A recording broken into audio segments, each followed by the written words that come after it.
Hey, I'm Kofi, Rent to Rent 2.0 specialist. I'm based in London.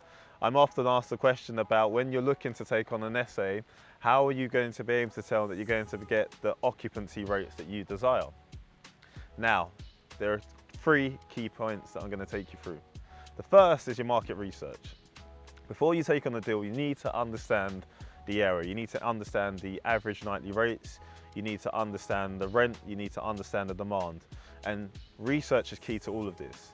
Now, there's some fantastic platforms that are out there that are able to read some of the OTAs that are out there and able to understand the average occupancy levels within that area.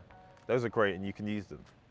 Equally, you can do your own research on those OTA platforms, which will give you an understanding of what the occupancy levels are going to be. Within that, from my experience of dealing with London and taking on deals and speaking to people, I know anywhere within zone 4 and under, you're going to sit between 70 and 80% occupancy, just because of the location and demand.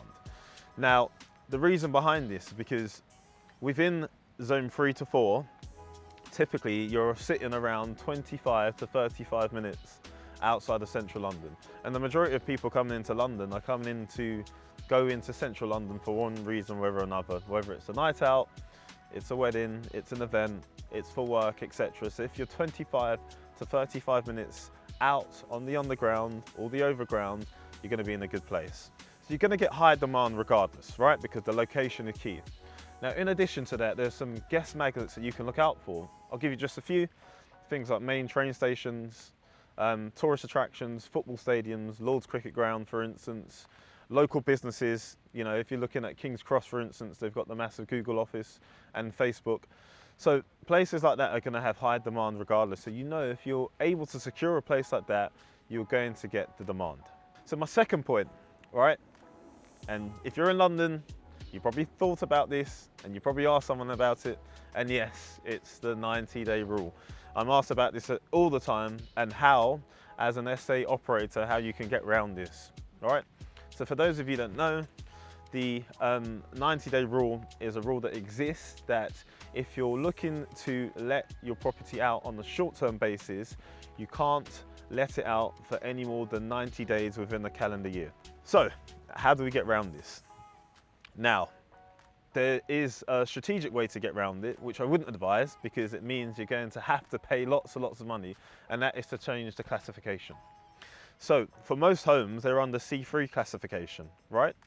For hotels, for normal bed and breakfasts, your traditional bed and breakfasts, apart hotels, etc., they all come under C1 classification. So those buildings within London are able to go beyond the 90 days, right?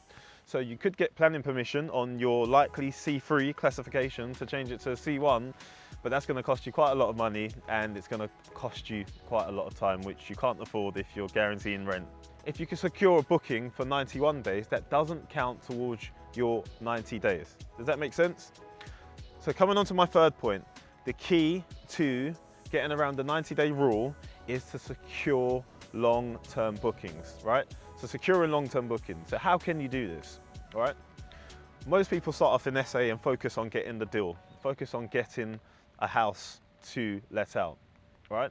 If you reverse engineer it, you can go into an area and focus on what's in the area, getting the demand first and then getting the property. So for instance, a way to do this is if you went into an area, for instance in London, East London, North London, wherever it may be, if there's loads of developments going on, you can go and maybe speak to some of the contractors, right, who you can see are working on a development and ask them how long are they going to be working on that for? Where are they staying? Do they need additional place to stay? Now, for instance, if you did that and they told you they're going to need somewhere for the next 6 months, they've already got somewhere but it's not so great, or they need additional for extra men coming in, then you've got demand. You can tell them about what you do, that you have places, right, on a short-term basis, and you can house 6, 7, however many you need to house, right? So find out how many they are. Now you've got the demand. Then you can go and obviously secure the property, and then you're not having to secure a property before getting the demand, so you don't have the issue of paying rent without having the money coming in, but equally you secured long-term deals. So the point I'm trying to make is, if you're in London and you're thinking about the 90-day rule, if you're going into an area, think about the businesses that it has in the area and think about the potential demand of who you're trying to serve. Now, I'll give you an example of this. I'm in an area where it has a community of people, right?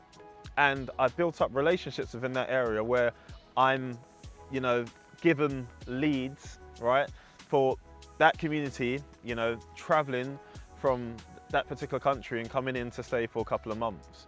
Now, that helps me to be able to secure long-term bookings, right? Because I've got the connection, I've built the relationships, and now I'm in the know of people who are coming into London in that particular area for 3 months, 4 months, and 5 months, and I can secure long-term bookings. Now, you're probably thinking, if I'm securing a shorter term booking, but a long-term booking, if you take it into consideration with service accommodation, doesn't that defeat being able to charge £200 a night or £250 a night or £300 a night? Yes, to a certain degree.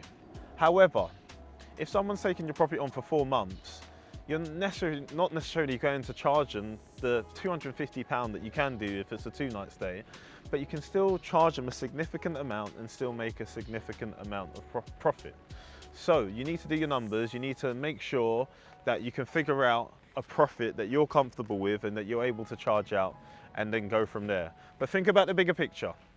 If you can secure that deal with that company for that short-term stay, you're likely to secure further bookings. So think about the bigger picture, not always taking the 3-night bookings and taking the short-term profit, right? Think about the long-term relationship that you're building and the potential profits for the future for the relationship that you're trying to nurture. In addition to that, if you want to focus on securing long-term lets, you can market your property on sites like Rightmove, on Zoopla, and on OpenRent.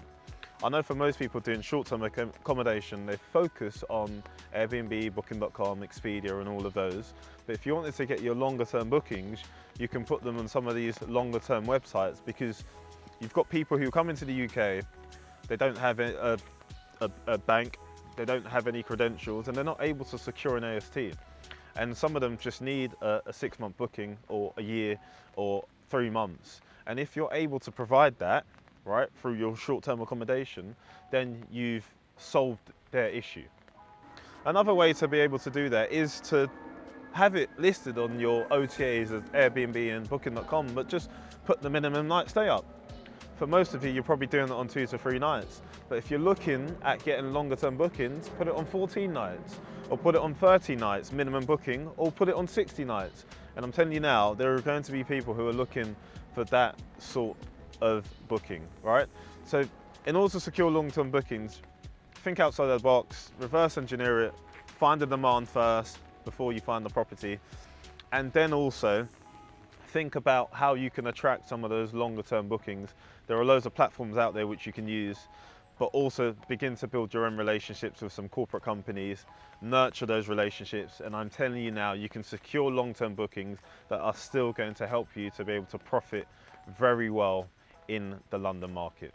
So key takeaway, and to summarize what I've just said, so you've got the first thing is your market research. Make sure you do your market research and understand the occupancy levels in London. It's going to sit anywhere between 70 or 80%, but it's going to vary in areas. Make sure you use some of the platforms and do your own due diligence. The 90-day rule, get a better understanding of it, but understand you can get around this with longer term bookings. And then coming on to the last point, which is secure longer term bookings, start with the demand first. Go and find maybe a hospital, go and find a business, go and find a community of people who look to come into London for 3 to 4 months to 6 months, and then show them what you have to offer, right? And then you can build some long-term relationships. So if you implement those 3 key things, I have no doubt you can build an SA business within London and flourish with some of the challenges that you could potentially have in London.